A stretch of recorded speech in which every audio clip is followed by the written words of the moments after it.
D'abord, je suis heureux de voir qu'il y a une nouvelle génération qui a repris le flambeau, qui a compris que c'était nécessaire de pouvoir continuer à raconter nos histoires, de pouvoir respecter les aînés sur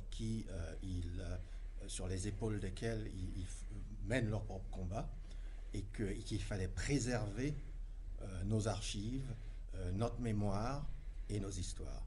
Donc sur ce plan-là, c'est un grand réconfort et j'appuie à 100% ce travail qui est en train d'être fait et qui, j'espère, va continuer parce que je vois ça comme un début.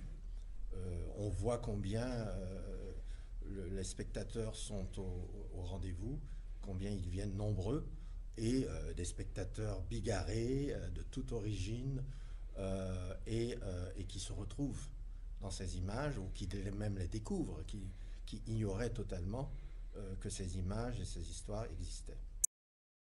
Le film Lumumba, la mort d'un prophète, comme je le disais tout à l'heure, doit être vu dans un contexte de résistance. Je l'ai fait à une époque où personne ne savait qui était Lumumba. Personne n'avait même envie de savoir. Tout le monde se battait la poitrine, que ce soit en France ou en Belgique. Voilà, le Congo s'est passé.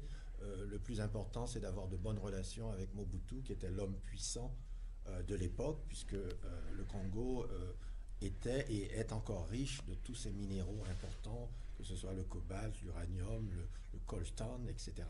Donc il s'agissait de préserver les intérêts économiques et politiques de l'Europe. Donc un film comme Lumumba gênait.